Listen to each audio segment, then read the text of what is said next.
Welcome, everybody. Barbara Cochran, who is the president of the National Press Club Journalism Institute, will say a few welcoming remarks, and thank you all for coming. Thank you. Good morning, and thank you so much for being here today. I think the size of this crowd is a pretty good indication of the interest there is in finding ways for journalists and government officials to work together constructively to make sure that the public gets the information that we all need in a democracy. As Kathy said, I'm Barbara Cochran. I am a professor of journalism and the director of the Washington program of the Missouri School of Journalism, and also the president of the National Press Club Journalism Institute, which is the charitable and educational arm of the National Press Club. This session is one of a series that we have been doing this year to address the problems that have arisen very dramatically in Washington for reporters this year and the threats facing a free press. This spring, we discussed the challenges facing White House and other government agency reporters, and also reporters who were covering local issues at the local level. We've spoken out along with other journalism organizations about efforts to block reporting about government, and we're preparing a curriculum for the fall that will give journalists the tools they need to report on money in politics, freedom of information procedures, disappearing databases, and much more. And in just a few minutes, you'll hear about another initiative that we're announcing today. Our hope is that today's dialogue between journalists and government spokespeople will foster efforts to solve problems together so that journalists can do their job of independently informing the American public, and government officials and journalists can work in an atmosphere of civility and security. Today's session, we hope, is a prelude to a broader summit this fall that will bring together government communicators and journalists to achieve our shared goal of keeping information flowing to the citizens of our country. And let me underscore that point. This is not about journalists, and it's not about the communicators. This is about the public. When it comes to democracy, journalists are the canaries in the coal mine. The troubles they're having getting access to information are just an early indicator that the public needs to be alarmed about. This is not a fight for media access to information. It's a fight for public access. We welcome your interest and support. Our programs are produced without direct corporate support, and our funding comes from individuals, foundations, and a portion of National Press Club member dues. You can make a difference by supporting this important work. Now I'd like to introduce our moderator, Kathy Kiley. Kathy has had a long and distinguished career as Washington journalist and now serves as our first Press Freedom Fellow for the Journalism Institute. With her deep experience and passion for press freedom, she's been the perfect person in these stormy times to highlight the critical issues facing journalists and to work on solutions in a constructive way. So please welcome Kathy Kiley and her distinguished panel.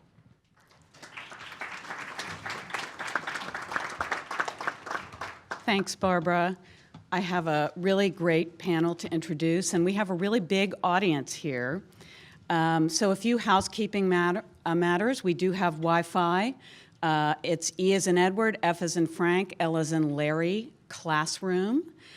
With a capital C, and the password is journalism, although we have cleverly put a 0 where the O in journalism is. That is a spelling challenge for you.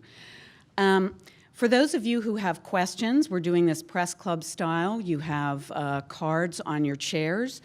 Please write your questions down as you think of them and pass them towards Barbara. And we have people in the room who can help collect them. If you need to do that, we will try to get as many of them asked as possible today. So before we start, I want to say a few words about why we organized today's event. It might surprise some of you to know that we at the National Press Club and its Journalism Institute are sick and tired of being, to borrow a memorable phrase, nattering nabobs of negativism. It seems like almost every week since the beginning of this year, we've had to issue a statement that runs along the lines of, no, you can't do that. No, you can't just dismiss news that you don't like as fake. No, you can't throw a reporter out of a public building. No, you can't throw a reporter. I could go on and on. But what good would that do for us or the country we all care about? On the other hand, we can't do nothing. One of the things you'll hear about today is a new survey developed by the National Press Club Journalism Institute and the Media Law Resource Center. It will enable journalists to report data and sources that are being taken offline. The information we gather will help support a press freedom tracker launched this week by a broad coalition of journalism organizations. Many of them are represented here today. Incredibly, the United States of America has now become one of the countries where we have to start toting up physical assaults on journalists. We are worried. We know the hostility we're experiencing in Washington is having an impact well beyond the Beltway. We know that because it's making it harder for journalists at the state and local level to get information. And we know that because, as Barbara mentioned, this is the third in a series of panels that the National Press Journalism Institute has sponsored this year on problems of press access. It is the first, however, where we've included panelists who are not journalists. We're widening the circle because we think it's important for all of us engaged in this participatory sport we call democracy to start talking with each other rather than at each other. And what better place than the National Press Club? For more than a century, it has been a gathering spot for people who make the news and people who cover the news. Our members include journalists and communicators. And I defy anyone who has ever been to our bar, festooned with newspaper cartoons and an old shutdown notice from the Prohibition, to call us a den of elitists. So briefly and in alphabetical order, I'm going to introduce our panelists. Please hold any applause or other emotional outbursts until I have gotten through the list. And I will ask all of them to wave when I say their names. So Brendan Buck, counselor to House Speaker Paul Ryan. John Donnelly, a reporter for CQ Roll Call. John heads the Military Reporters and Editors Association and the National Press Club's Press Freedom Team. Jeff Hermes, Deputy Director of the Media Law Resource Center. Billy House, a reporter for Bloomberg who chairs the Standing Committee of Congressional Correspondents. Carolyn Lukensmeyer, Executive Director of the National Institute of Civil Discourse. Mike McCurry, who as press secretary for Bill Clinton, got to know all about jousting with reporters. Senate historian Don Ritchie, whose many books include 3 on the history of the Washington Press Corps. And last but not least, Jennifer Talhelm, who can see things from both sides because she was a reporter before she became a congressional communications director. Jennifer now works for Senator Tom Udall of New Mexico. I'd also like to acknowledge our capacity crowd here because it is also full of noteworthies. As I mentioned, we have representatives of press organizations here, including the Committee to Protect Journalists, Reporters Without Borders, the Reporters Committee for Freedom of the Press, and IREX. We also have people who work on Capitol Hill and in a number of embassies. There are 2 classes of journalism students, one from American University here in Washington, and another led by former National Press Club President Rick Dunham from Beijing. your presence here says something important too. How we treat each other in Washington matters, far outside of Washington. So I'm going to start with Billy House. Billy was elected by the many, many print reporters who cover Capitol Hill to head the Standing Committee of Correspondence. Billy, probably a lot of people don't know that reporters have a standing committee on Capitol Hill. The press is embedded in the institution in a way that I think is pretty healthy. And so maybe you can talk a little bit about what the role of the committee is and how your constituents see things on the Hill. The Hill's always been very open. Is it still that way? Well, thanks, Kathy. I'm happy to be here, and thanks for asking me that.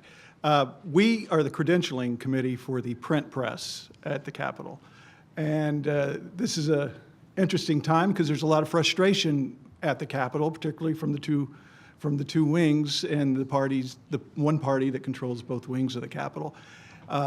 Their Better Way agenda has kind of sputtered a little bit in the first 6 months of this session. Healthcare has sputtered, certainly, and things haven't gone their way. So against this backdrop of frustration comes the rattling and the Capitol's too crowded. There's too many reporters. They're in the hallways. They're blocking things. We've got to do something about this. This may not come from the speaker or the majority leader himself on the floor, but this comes through their system, their people.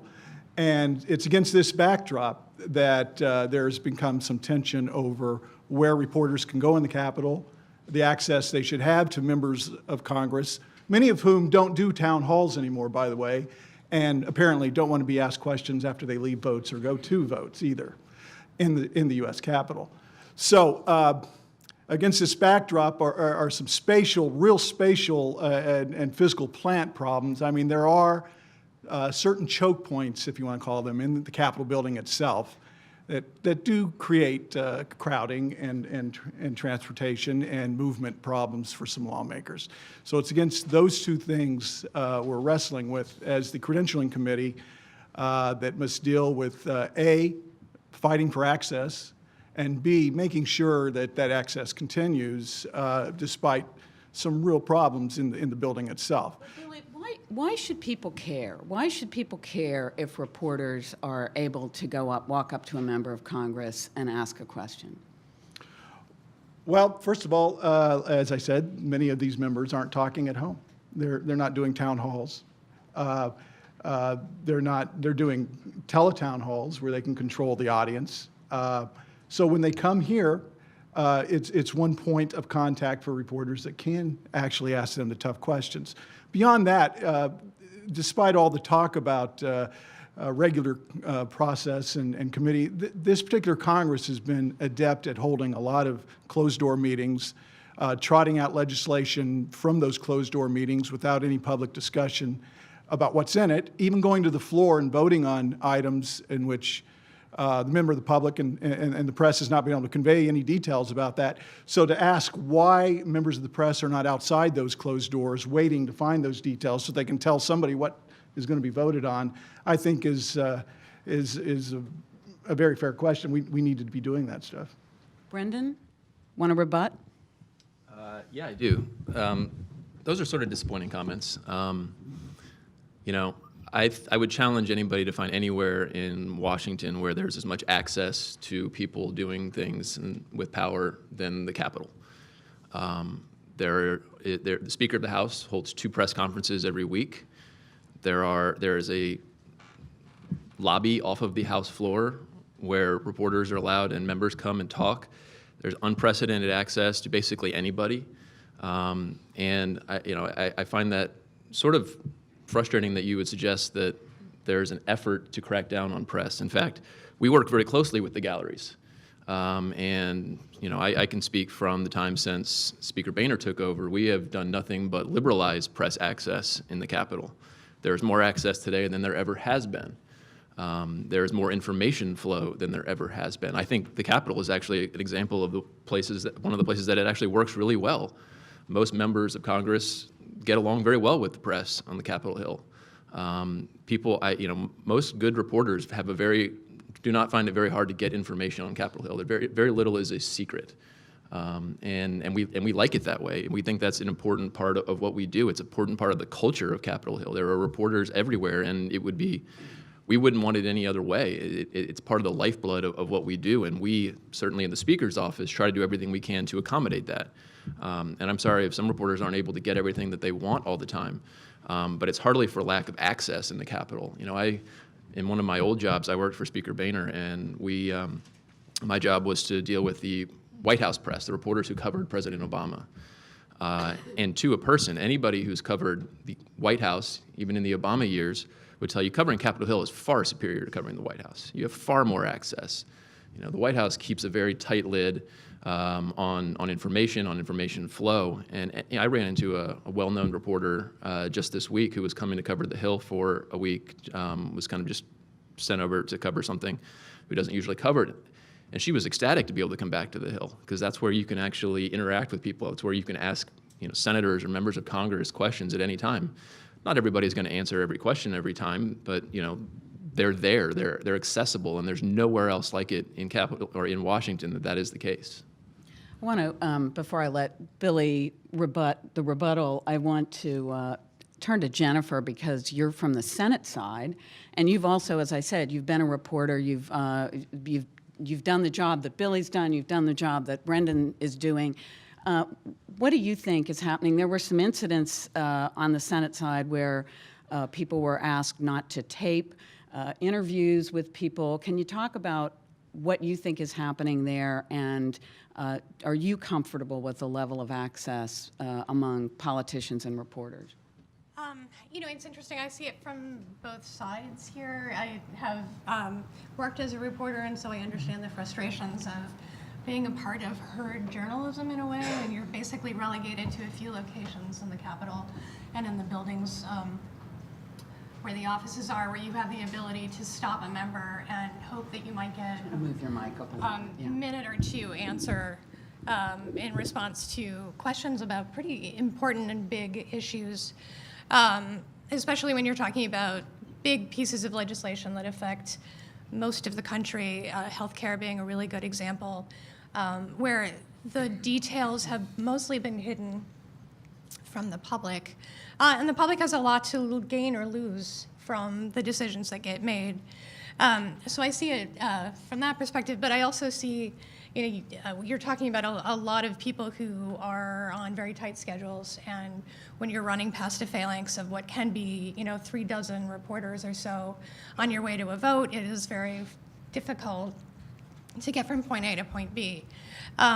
There have been some incidents. I think all of this is coming at a backdrop of pretty unprecedented hostility toward the media, and I think that raises hackles on both sides. And that's definitely part of the conversation. We'll get to that at a different time in this conversation, but I think if you're a journalist hearing that kind of hostility, experiencing almost physical hostility, when somebody is blocking your access, I think you're bound to get at least suspicious, probably with reason, about why you're being blocked from that information. And I think that's the reason we're here, isn't it? To talk about whether there's actually something that can be done to prevent bad feelings on both sides.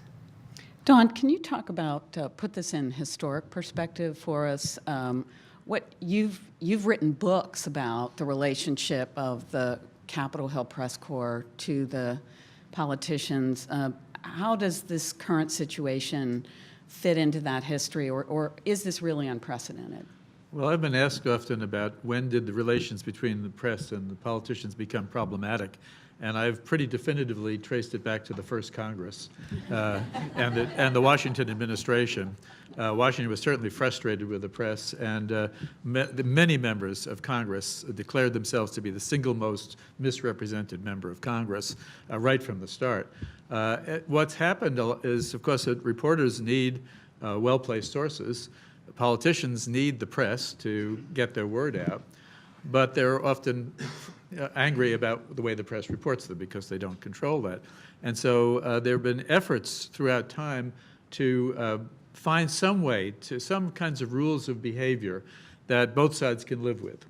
And there are these patterns in which these rules are established, and then some new form of technology comes along to disrupt it. So in the 1840s, the telegraph came and it sped up the process of news. In the 1890s, it was mass magazines that brought in muckrakers. In the 1920s, it was radio. In the 1950s, it was television. In the 1980s, it was cable television. In the 1990s, it was the internet. And in the 21st century, it's the cell phone that people can record and video any place in a sense. And so senators have felt themselves ambushed in the halls of Congress, whereas once there were rules as to where the cameras could be. And usually what's happened when there's been this kind of disruption is that the reporters sit down with the politicians to work out a new set of rules. And in 1880, one of the new rules was to create the Standing Committee of Correspondence to rule. And so we are the only national government that allows reporters to decide who gets a press pass to come to cover the national legislature and who still run the press galleries in the Senate. But that was a response to problems that they were having. And so I suppose the reassuring thing I can say at this point is that it is periodically disruptive, but there usually is a counter response in which people try to figure out how can we live with this new form of media. And we're still grappling with how do we deal with the iPhone. I want to turn to Mike McCurry because, Mike, you've kind of argued, is there such a thing as too much access? You and your Republican counterpart, Ari Fleischer, wrote that White House press briefings shouldn't be on television. Talk a little bit about, I mean, because since we're talking about technology and how it changes things, can you talk a little bit about why you feel that way? Yeah, well, I'll start with a general observation that the irony here is that both sides of this equation presumably want the same thing. They want the public to have access to information because the politician believes he or she is doing great things in the name of the nation, and they just want that reported. And of course, the reporters want access to information that they can transmit to the public. But it gets screwed up when the agendas are different, and what the politician wants to talk about is different from what the press wants to focus on, and that becomes the source of tension. And I think how to deal with that tension is probably part of what this conversation is. But on the specific point of the briefing, now this is, most of our participants here are interested in congressional media relations. It's different at the White House, and Brendan made that good point. The White House is a much more controlled environment because news from across all of the federal government has to funnel through that choke point. And it's very difficult for a White House to stay focused on the things that matter most to the White House and the president when you've got the responsibility of answering questions across the broad panoply of things that happen. But on the specific point of the briefing, and this is the point that I want to make, I certainly believe, in fact, helped institute broadcast coverage of the White House briefing in 1995. But the briefing is a briefing. It's not a news event in and of itself, and should not be a news event in and of itself. It is an opportunity for reporters to hold accountable those who have power in the White House. It's an opportunity for the White House to deliver the message it wants to deliver on the president's behalf on a given day. But that information should be checked against other sources. Reporters ought to report. They ought to take whatever the White House says with some grain of salt and then go talk to people on the Hill, talk to others, and compile the story that then presents an accurate picture of what the issue is so that the American people can understand that issue in context. When you have live televised briefings of the White House daily briefing, it turns into what we just saw just a day or so ago of just this food fight between reporters who posture for the camera, press spokesmen on behalf of the president who feel like they have to rise up in high dudgeon to respond, and it doesn't serve the public's interest. So I think to partly de-escalate some of the tension in this relationship, it just ought to be an embargoed briefing. You know, no problem having cameras and broadcasts there, but require the reporters to then go out after the briefing is over to report on what was said and to maybe, you know, test out some of the information against other places, other sources, so that the public gets a more thorough account. Jeff? You're a lawyer, a media lawyer. What's your take on that? Would that work? And what's your take on the general situation? Do you think press access is where it should be, where it shouldn't be? And talk a little bit about the questionnaire that you helped us develop.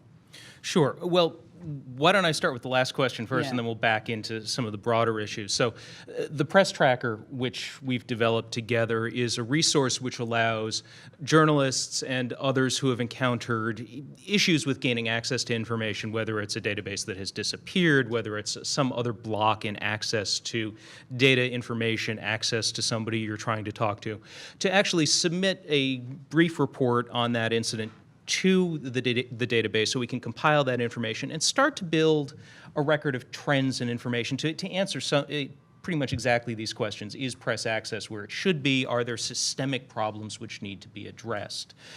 From the perspective of a First Amendment lawyer, I work with a group called the Media Law Resource Center. We're the leading trade organization in the United States for media lawyers. And our primary job is to step back from day-to-day fights on particular legal issues affecting the press and affecting the First Amendment, and essentially strategize, look at what the broader patterns are in behavior, look at issues which are arising more systematically, develop strategies in response, inform our members. We number among our membership over 130 media outlets across the country and over 200 law firms with First Amendment practices, and develop tools and resources that our members can use to fight First Amendment fights, advance media rights, protect free speech rights throughout the country. But it's very difficult to do that if we don't have the data to base our work on. And so with a resource like the denial of access tracker, we can actually see patterns. We can see where, specific situations in which reporters are running into difficulty gaining access to information for the benefit of the public. We can see whether there are legal issues underlying those problems such that, we may orient our resources to equipping lawyers to go to court to fight issues. We may see issues where it's less of a legal issue and more of a policy issue, but where we can start to work with politicians, where we can start to work with public advocates on advancing media rights, through policy and lobbying. And so this is actually a very exciting project for us. In terms of the kinds of things we've been seeing already, certainly access to information out of the executive branch has been something that my organization has been focused on very carefully over the last several months, looking at the number of FOIA access suits which have been filed, looking at and how those have been proceeding, looking at specific kinds of information, interactions with the press. I mean, things like looking at the legal implications of the difference between, for example, telling somebody they can't take a photograph and telling somebody they have to delete a photograph they have taken.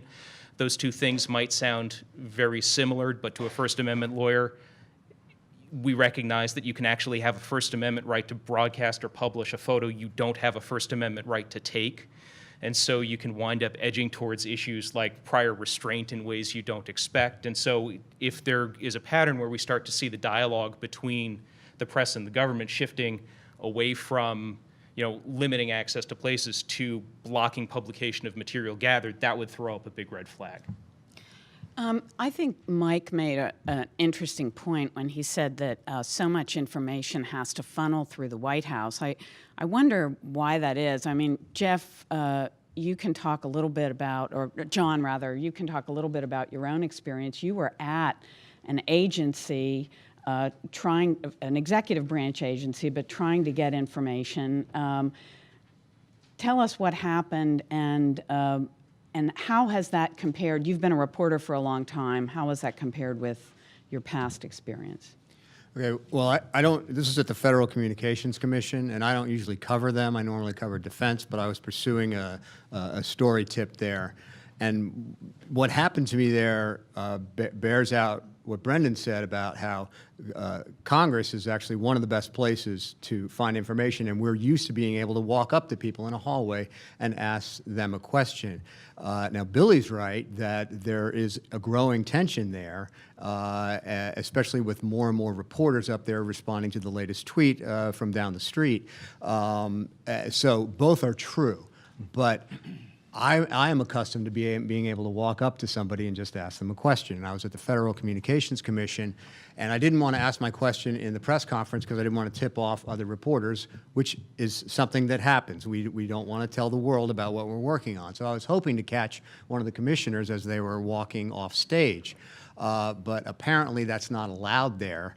Because as I tried to ask one of the commissioners a question, a couple of security guards backed me up into a wall and pinned me against the wall for several seconds.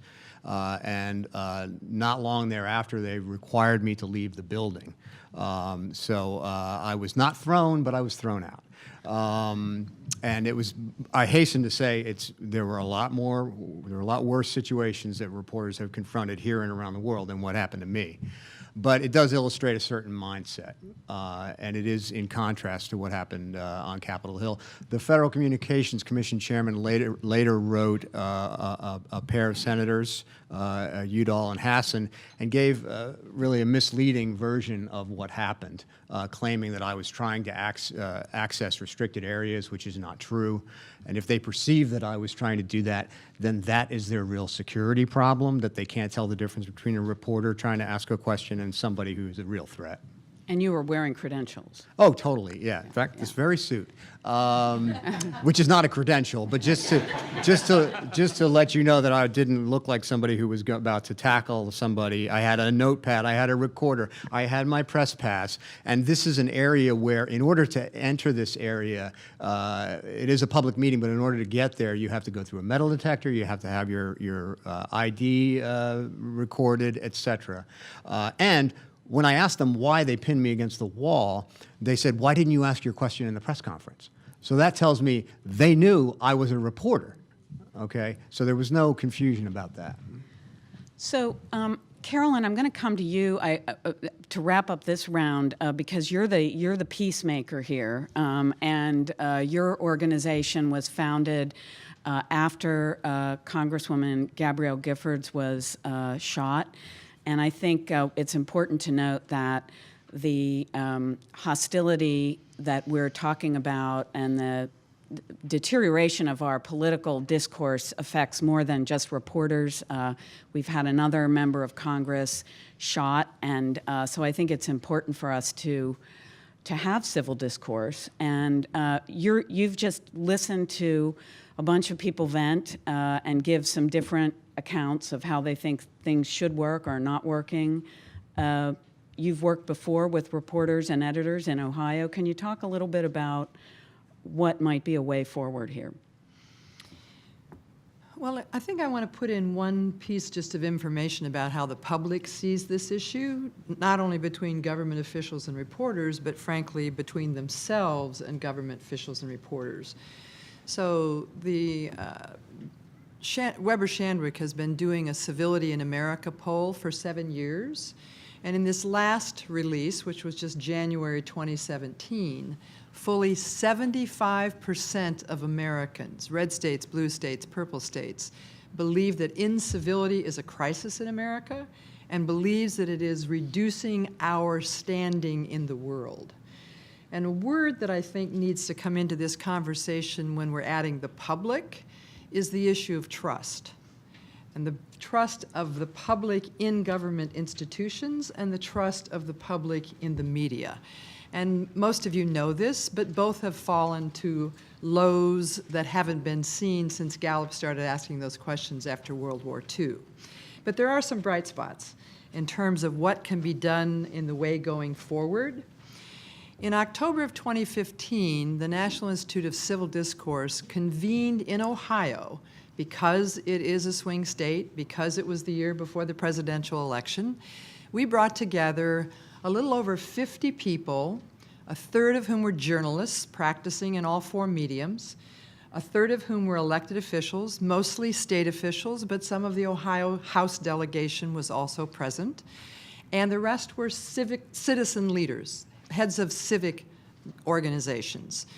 And the topic that was taken on was what's possible for us, the people present, to do about negative campaigning in the presidential election. And a project that came out of that event, or that gathering, was a decision of 14 journalistic outlets in Ohio to shift to what they called citizen-centric coverage of the campaign. They started by having the Ray Bliss Institute at the University of Akron do some very deep trade-off polling with the public on the key issues facing the country: immigration, healthcare, tax reform. So they were sitting with real protocols from the public about what did the public want to hear from the candidates. And the agreement was made, whether it was a Sunday morning talk show on television or whether it was a blogger on the internet or whether it was an editorial board, that when the candidates came to Ohio, they would start with asking the citizens questions. And in terms of one of the threats to journalism is the change in business model, another piece that was revolutionary about this work was that all 14 outlets agreed to share resources. So the Cincinnati team did the deep work on jobs and the economy, the Akron team did the deep work on immigration, and they shared their footage and they shared their research. This was so successful in Ohio from both the journalist's point of view and the citizen's point of view that this project is now being carried forward. Doug Opplinger, who is a senior editor at the Akron Beacon-Journal, has left that position and is leading a project called Your Voice Ohio. You could all look at it on the web and track this work. They've now increased the number of journalistic outlets participating in this to 25. And the fundamental reason that the journalists chose to make this leap was how shocked they were when they were sitting face to face with all these citizen leaders, people who they interview on a regular basis. And what it fundamentally came down to was that even those pretty sophisticated, educated members of the public and consumers of media fundamentally no longer trusted journalists and the media. So the seed of this was, given what journalism is, given what we want to do in terms of making sure the public is with an understanding of what's happening in our country, they really set about to say, we can, as a set of institutional outlets in Ohio, really move forward, bringing dialogue with the citizens into what we do so that what we report is more directly connected to what the public feels they need to understand. I think this is an experiment well worth watching all across the country that has valuable insights that could be brought into the national perspective as well. And maybe, thank you, well worth repeating at the national level. I'd like to pick up on something you said and Mike said and ask the press secretaries to jump in because you talked about people wanting and there being success covering substantive issues. And Mike talked about there being a tension when the press is covering something different or wants to put out a different story than the politicians want. Now, we in the press always think we're right, of course, but from the press secretary's point of view, what are the kinds of stories that you think the press is not covering, that we should be covering? You want me to go with that one? Go ahead. I can see you chomping at the bit no, there. we're Right. running an entire August message on the fact that what we do in the House doesn't get covered enough. The speaker does a little thing where he asks the audience to raise your hand if you remember that James Comey came to the Capitol and testified. And of course, everybody raises their hand. And then he says, how many people remember that same day we passed Wall Street reform on the House floor? And nobody raises their hand. It's just I understand the nature of the press fascination with what's going on in the White House these days. I think I would argue that there are a lot more interesting stories on Capitol Hill than resources are being devoted to, which sounds strange because there are so many Capitol Hill reporters right now. But I would argue most of them aren't there to cover sort of what we're doing legislatively. There's a lot less interest in that than I think is warranted, and then I think there's a lot of interesting things going on there. But I understand the fascination. I wish it would be in smaller doses. But I would just make a plug for investing in your Capitol Hill press corps, keeping people there. One of the challenges we have is there's an immense amount of turnover. And you get people who swoop in and cover something like healthcare. Very complicated issue. people who come in, they crowd the Capitol, cover something for a few months, and then leave. The best reporters who really understand Capitol Hill are the ones who've been there for a while. I think that's sort of makes sense, obviously, but it's the people who get the rhythm and the way things work. There's so many inputs in Capitol Hill. There's so many people you can talk to. There's so many things going on, and it's just really easy to sort of miss it, to not quite get what matters, to not put things in proper perspective. What is a real issue and what is not? What is out of the ordinary and what is not? That's a huge thing. People come in and they've been on, let's use the dress code story for an example. Something that had been going on for decades.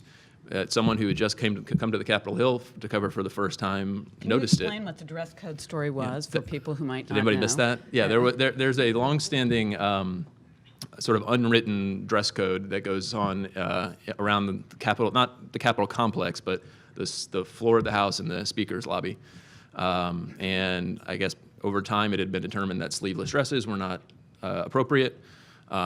This was not a rule that we had set in place. Because the Speaker never wears them? Right, exactly. But we endured a week-long, endless grief because people were suggesting unfairly that Paul Ryan had put in place a dress code that cracked down on what women can wear. Totally baseless. It had been around for, I assure you, Paul Ryan did not know what the dress code for women in the Speaker's lobby was. Just not something that he paid a lot of attention to. Yet, someone who came in and, realized it for the first time, and it was interesting to watch reporters who had been around for a long time defending us. And we're not used to getting defended. But there were a lot of people who'd been around for a long time. And I just use that as a small example of, please invest people in Capitol Hill reporting. It's really important stuff we do, but it takes time. It takes being there for a long time and understanding the rhythms of it and how things work. And again, what is important and what is not. When there's so many things coming at you there's so many issues that are being confronted all at once. There's so many people who want to tell you something and some people who know more than others. And that comes with experience, and I think that there's a real need for people to cover the Hill, but also stay on the Hill. Could I respond to that real quick? Let Jennifer say something, and then I'm going to come back to you. Yes. Okay. I have a feeling that we're probably going to say something similar, but I would definitely agree with the principle that Brendan is talking about the need to really understand. We're talking about really complex topics, and it takes time to understand it. It takes experience, and there is a ton of Have you had that turnover. Frustration too? Absolutely. But I want to say there's another aspect of this that I think plays into all of the points that have been made, and that's the real decline. And that while there are so many new ways to share information and tell stories, and the rise of online publications has absolutely changed the way business is done on the Hill. There's also a really steep decline in the number of regional journalists who are covering the members of Congress, which is part of the frustration that members of Congress have about trying to tell their story and trying to, increase the diversity of stories that are out there about what's going on the Hill. Certainly a frustration that we feel in trying to explain what my Senator Udall is doing on the Hill, but also, what's going on and how that affects our state. Which is different from every other state, and every state is in the same circumstance. And I don't know if Billy can talk about the numbers there, but when I started as a journalist on the Hill, which was a while ago now, there were probably 2 newspapers per major media market. And I was covering Arizona, Colorado, New Mexico, and Utah. There were 2 for Albuquerque, there were 2 for Denver. There were 2 for Phoenix, I believe, at that time, if you counted. Yeah. And that number has been cut in half and more than that at this point. So that's one aspect. Another aspect that I wanted to make sure got brought into the conversation is the fact that we've gotten away from the regular order of doing business, which used to be you write a bill, you have a hearing, you pass the bill through the committee, it goes to the floor. We used to pass appropriations bills through the regular order, and each of these steps along the regular order was an opportunity to ask questions, learn information, and share that information with the public. A good bit of that has gone by the wayside. We haven't passed appropriations bills by regular order in years. Healthcare legislation is being written behind closed doors and being brought for a vote after the vote has already started through the process in the Senate just recently. And all of that plays into the conversation that we're having about journalist access. I think you've raised an interesting point, both of you have, and I want to let Billy respond, but I want to ask you a question, Billy. You and I started as regional reporters, and that meant that we covered a delegation of 5 or 6 or 8 members of Congress. We asked them questions about what they were doing. We wrote about the bills they were interested in. And I just wonder, to get to Brendan's point, and maybe the journalists can jump in here, if we were to go to cover a committee meeting, if there were such a thing, would our editors accept that story? Would the public read the story? I mean, are we at a point now where the public will accept a media diet that has some whole grains in it, or are we just going for Skittles? And I invite anybody to comment on that question, because it is a commercial issue, right? You have to have readers, and are people going to read and watch that stuff? I would say absolutely. If you're covering a regional issue, if you're covering a power plant regulatory issue for Phoenix, if you're going to talk about a certain senator's rise in the system, I think all those things would be read by the local paper.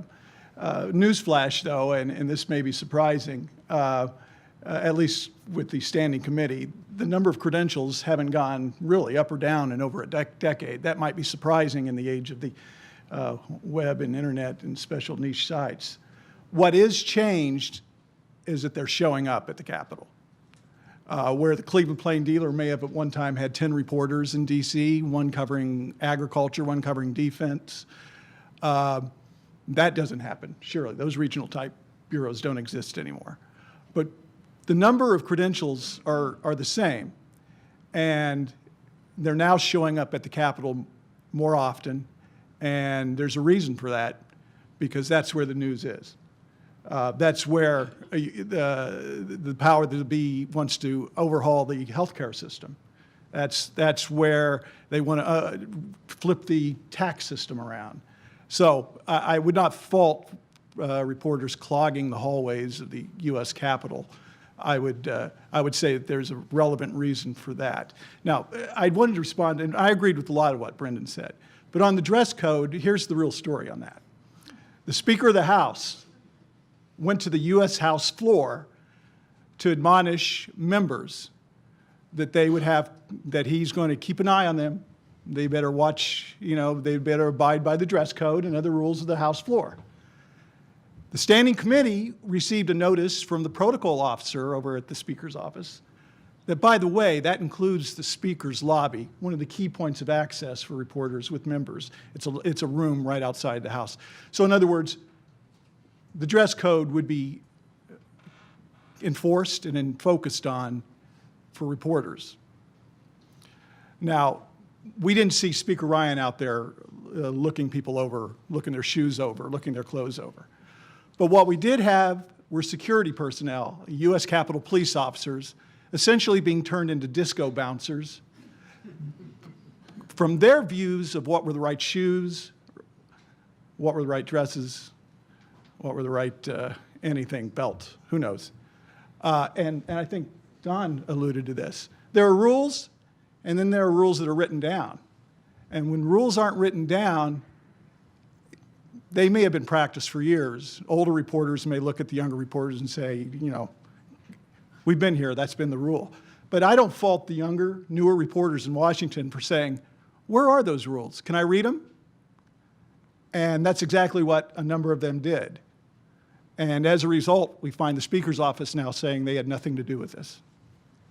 Well, I think that raises a good point, and I want to get over to the Senate side, too, that I know we were asked at the National Press Club Journalism Institute to do a statement when there was an incident on the Senate side where reporters were asked, told they had to go to a committee before they could interview people in the hallway, which had been going on for years. And people said, oh, well, this has always been the rule. And I'd worked on the Capitol for years, and I didn't know that. And I went on to the Senate Rules Committee site, and I found a lot of rules, but I didn't find that rule. And oh, it's not there. It's another rule that's not been written down. So I wonder, maybe Dawn can jump in and tell us, where do these rules come from? And why shouldn't they be, if we're going to have these kind of rules, and I get it, I don't think people should wear tank tops to cover Congress, but how, can't we do this better where it's going to be a little more open? Well, there are some written rules. The House, for instance, has a rule that you can't wear a hat in the chamber, and the poor clerk of the House once had to tell Bella Abzug that she could not wear her trademark hat on the floor, and apparently got quite an earful from her about that. But in the Senate side, most of the dress codes were very informal. Senior senators would take junior senators aside to say that a yellow suit is not appropriate for a senator and things like that. There used to be a rule about women, or an unwritten rule about women not wearing pantsuits in the chamber. And the women who worked at the desk complained. And at that time, there were only 2 women senators, Barbara Mikulski and Nancy Kasbaum. And on a Saturday, in the days when senators used to come to work on Saturdays, and the men all wore costumes that would be appropriate at the golf course as soon as the session was over, they arranged one Saturday for Barbara Mikulski and Nancy Kasbaum and every woman who worked in the Senate to wear pants on the floor, and no man had the nerve to suggest to any of them that this was inappropriate. And so some of these unwritten rules in many ways are just as potent as the written ones. The trouble is who enforces them and when they enforce them, and sometimes they enforce them long after everybody's forgotten that that's actually been the pattern on the Hill.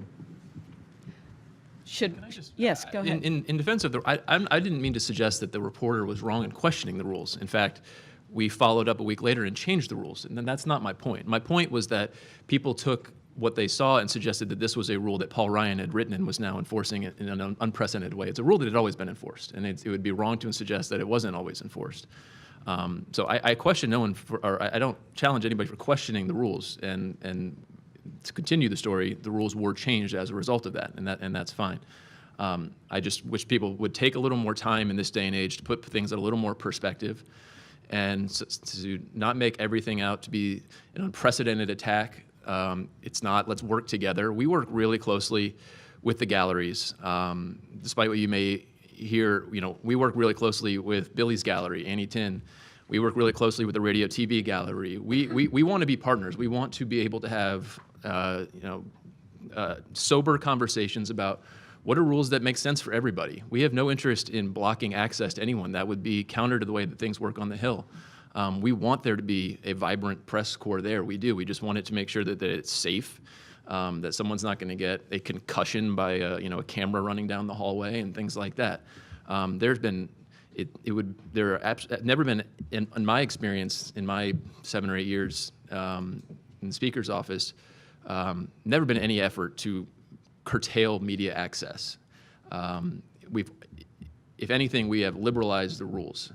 Now, there are issues that rise up, and we have to sit down with the galleries and we talk things out and make sure that everybody is. And we never do anything without that input. And I think that's an important part of how we do things, is working together, talking together, sitting down and understanding where everybody is coming from.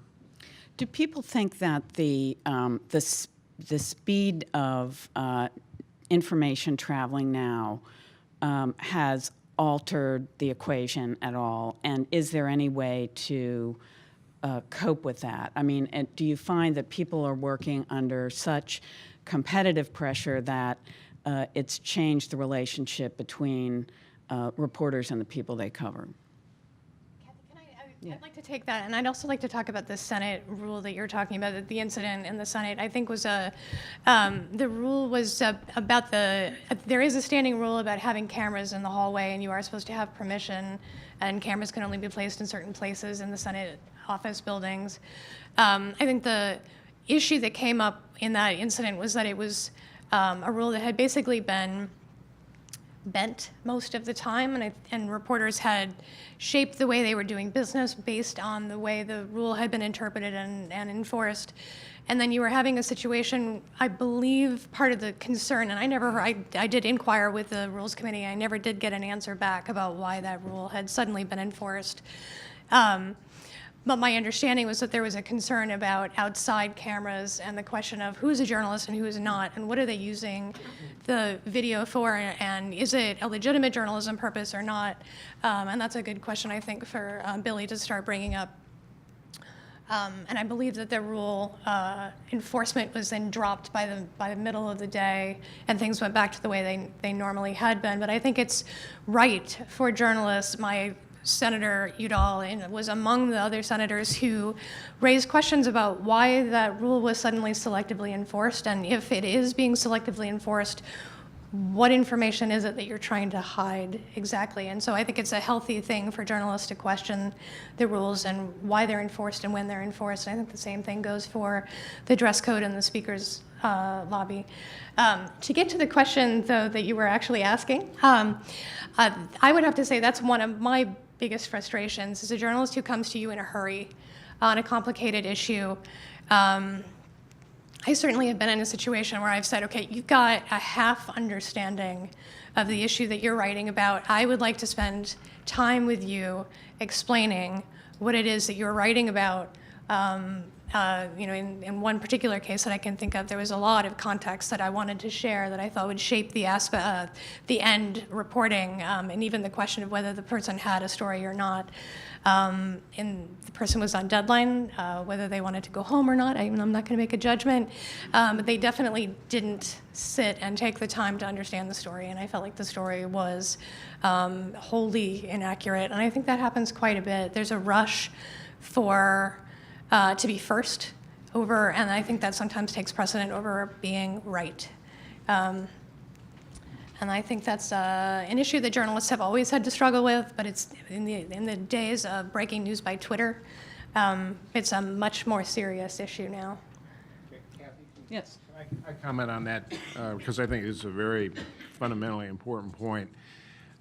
There's so much news and information in Washington that needs to get to the public, but we constantly see our daily diet of news hijacked by whatever the breaking news crawl is that is on cable television.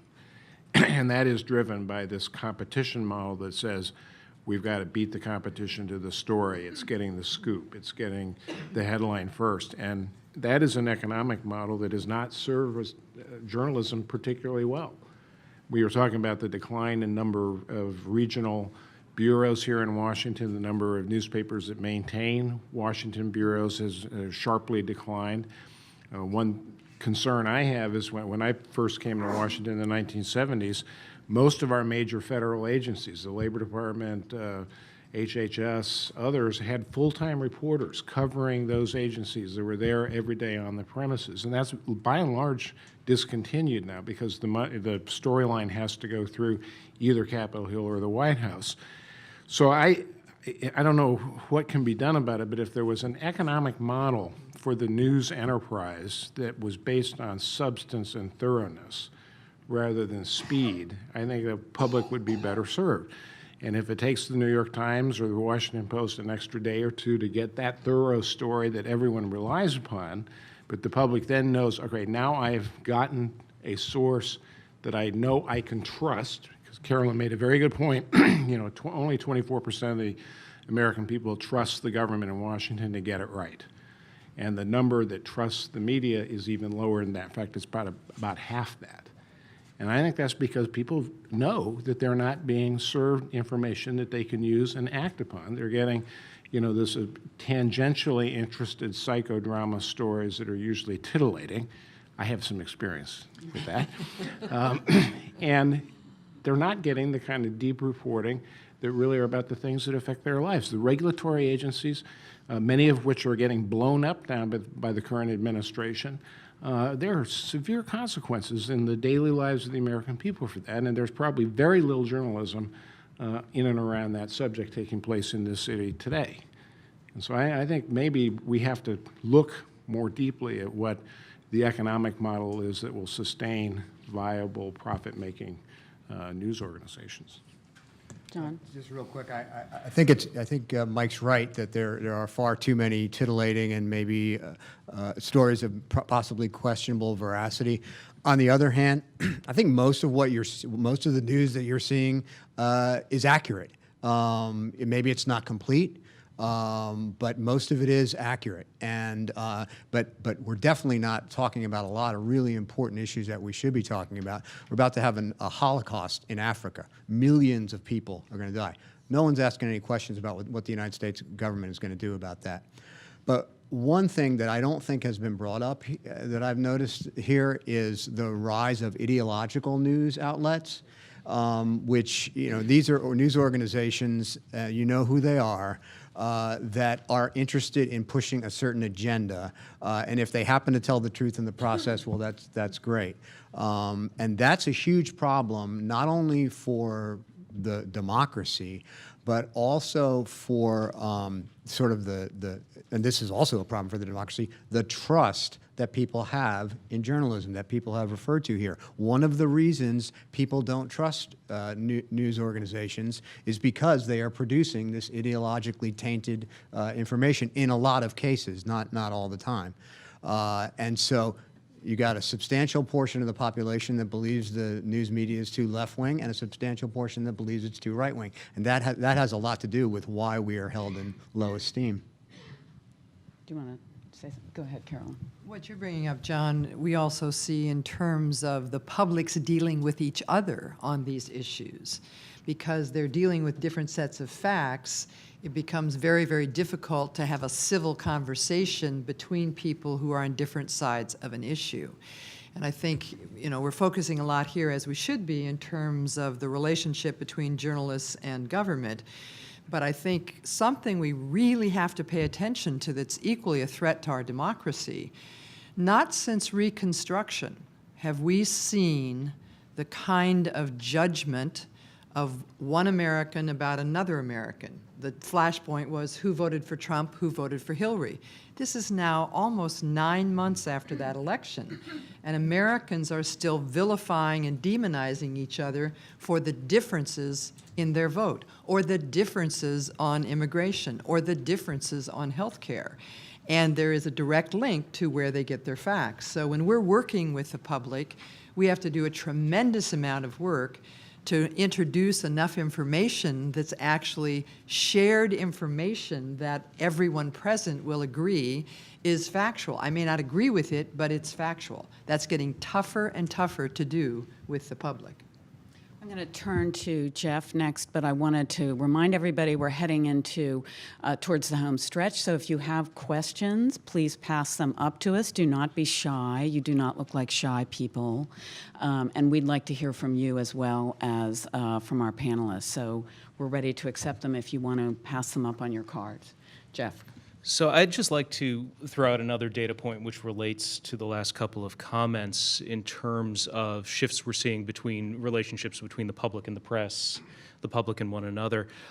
One thing that my organization tracks are new defamation cases, and particularly against the media, although in a broader context as well. And one thing we're seeing is the beginnings of what looks like a spike in new defamation cases against the press. Direct challenges in court against the accuracy of press reporting. And it's a little too early to say that there's necessarily a causal relationship there, but it is something we're concerned about, and we're worried that this is actually a side effect of worsening relations between the press and the public. And it's something that we're looking at different ways of addressing, not only legally, but also in terms of trying to heal that rift to the extent we can. I also want to introduce, there's an elephant in the room, or not in the room, but nearby. Don talked a lot about technology, and we've talked a lot about how technology has changed relations between the press and the people we cover. But what about Trump? I think Jennifer alluded to the fact, and Brendan alluded to the fact that reporters tend to be on a hair trigger now, that we see things as a direct threat to our First Amendment rights and our ability to get information to the public. But how much of that, and Dawn, maybe you can talk a little bit about it, and then Billy can talk about this phenomenon of an ideological press. How different is this? Have we been through anything like this before? And does history tell us anything about how we might get through this period? Well, there have been certainly presidents who have disliked the press more than other presidents. In the 19th century, Grover Cleveland hated the press so much that his cabinet officers wouldn't be seen walking with a reporter. Otherwise, the president might spot them doing that. He was followed by William McKinley, was the first person to open, the president to open the White House and have a space for reporters to gather. Herbert Hoover despised the press. And made it extremely difficult. Actually got some reporters fired during his presidency. He was followed by Franklin Roosevelt, who opened everything up to the press and was beloved by the press. Richard Nixon certainly hated the press with a passion.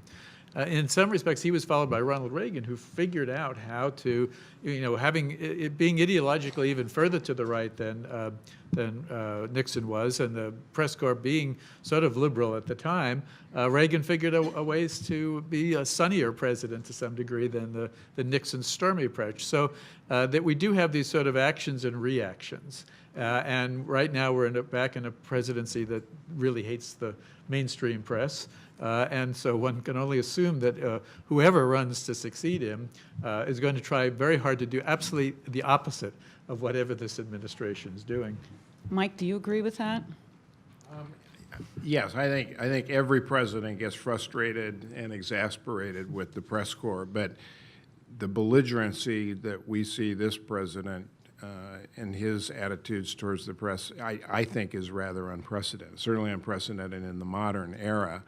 And I think it really is fundamentally dangerous. I think the reaction from the press corps has been justifiable. I think during the campaign period, the press got mesmerized early by just how, frankly, strange some of the things were that Donald Trump was saying. They extended enormous amounts of coverage to him. They gave him an audience that probably then helped him secure the base vote that he needed to win the primaries and then obviously the general election. But I think there's been a counter-reaction to that now. I have never seen the mainstream press collectively seem to make a judgment that the current sitting president is not qualified to be in office. And I think that's what they've done. And I think their coverage every day reflects and will continue to reflect a general attitude in newsrooms in this city and around the country that we don't have the president that this nation needs. And that's wildly different from the way things have worked in the past. And I throw that out knowing that that's fairly provocative, but I'd be interested if anyone else senses that. That is provocative. I want to ask Brendan, what does that do in terms of your members who are of the president's party? How does that affect their view of the reporters who cover them, and has that poisoned the well? I go back to what I said at the beginning. I think coverage and relations between members and media on Capitol Hill are still largely pretty good. I think what you see at the House, as it's always been, is members are sort of a reflection of the country and a cross-section, and you're going to have members who dislike the media more than others, and I don't think that's necessarily new either. But generally, when you are confronted with people and you work so closely with people, you get along with them because you know them better. And so I think relations are still pretty good. You see more of that, probably a little uptick in the media hostility among our members in general, but not in an unprecedented way. In my experience, I think it's more of a, as Mike alluded to, there's a lot of attacks on Republicans in general, and that feeds a little frustration. But generally, I think our guys still get along pretty well with the press. Jennifer? I think for the most part, I agree with Brendan. I think the relations are, on the whole, good. If you're talking about individual members of Congress with individual reporters, I think there is, mostly everybody recognizes that everybody's got a job to do, and that they, we try to accommodate each other and make the day-to-day work. I would also say, Senator Udall got involved. The reason I'm here is because Senator Udall got involved in this starting in March, after hearing a number. We actually put together a list of incidents that, combined with the constant, fake news attacks, and then culminating in the media as the enemy of the people, sat down with us and said, look, if I don't stand up and speak out on behalf of the media's right to do its job, I won't feel good about myself as somebody who values public access and as a public servant. And so I'm not going to go through the entire list. I did bring it with me. But it included incidents where reporters were physically manhandled, where reporters were thrown out of meetings that they had normally been allowed access to. And that's a really concerning thing. I look to Don, actually, to tell us if this is a new thing or if it's always existed. But it certainly is a more hostile environment. There's certainly been periods of hostility in the past. There were 2 occasions in the 19th century where reporters were actually held prisoner in the Capitol building by the Congress to force them to reveal the source of the leaks. They leaked treaties that hadn't been released yet. And in neither case did the reporters admit. In fact, their newspapers doubled their salaries for every day they were held in captivity. So there really was no incentive for them to admit what was going on. Where did they hold them? They took over a committee room and just set them upstairs, and so they. Wow! Don't give Brendan any ideas. Interesting events, but they didn't work. And in fact, the matter is, at various times, the Senate, once they fired their executive clerk, because they thought that the secrets of their executive sessions were leaking out. And the next time the reporters managed to cover an executive session, even more detail, because clearly the senators were the sources of information on the way. So there have been periods. When members of Congress have beaten up reporters on the Capitol grounds. Fortunately, that was a century ago, but that's not the normal route. And in fact of the matter is, the tendency has always been to try to cool things down once the relationship gets as hostile as it is. And it's in nobody's interest, neither the politicians nor the press, to have perpetual hostility. Do you, what about this point about an ideological press? Billy said that there is the same number of credentials, but more people are on the Hill. He said that's because that's where the news is. But we've also heard Mike, I think, make a very good point that we're not at the Labor Department or at the Environmental and Protection Agency or at the Agriculture Department like we used to be. I had a friend who won 2 Pulitzer Prizes covering ag issues in the Agriculture Department for the Des Moines Register. I think that would be hard to imagine now. So are we seeing, Billy, are these people who are credentialed, are they ideological credentials? Are these activists who are getting a press pass? And how do you police that? Well, first of all, with regard to credentialing, we don't look at content. That may be surprising, but we don't. We look at whether or not there's a paywall, essentially, between any attempts to raise money or advertising revenue and their editorial content. So we don't delve into their slant. But yeah, there has been an increase of niche websites, organizations that have a slant one way or the other.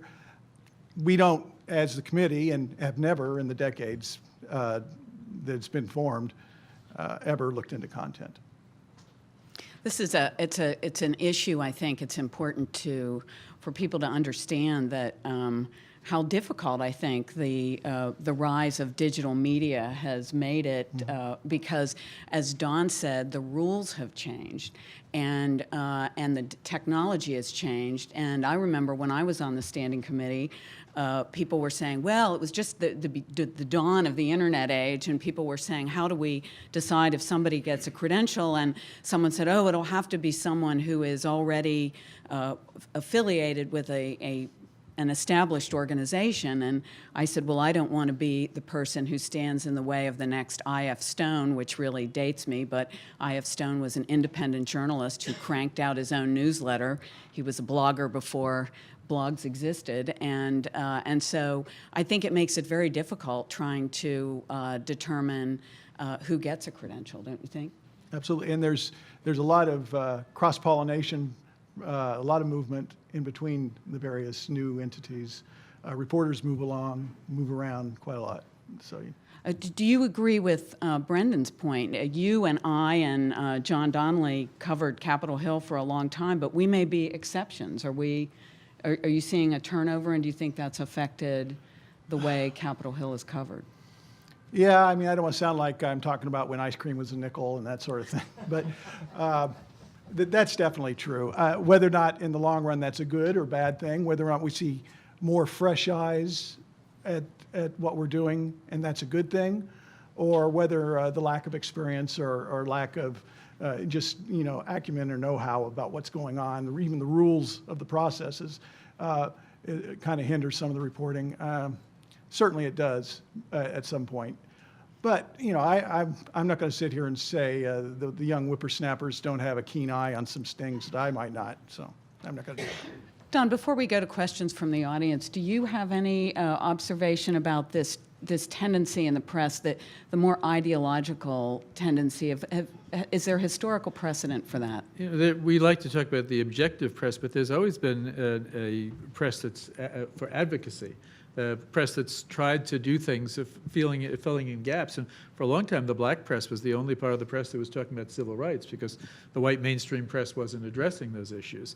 And they were very much an advocacy group. And you see that the alternative press that started in the 1960s was a left press that objected to the establishment. The alternative press in the current period is the internet, which is sort of a right-leaning press that objects to the establishment. But we've seen certainly patterns of that over time, of newspapers that were started because they were abolitionist newspapers, or because they were pro-slavery newspapers, or for whatever the particular issues were at the day. In the end, I think, however, the press that gets the most credibility is the press that attempts to report the news objectively. And that's always been the balance, the counterbalance to the advocates in the process, that you want to believe what you're reading, and it's the question of credibility that is really the bottom line.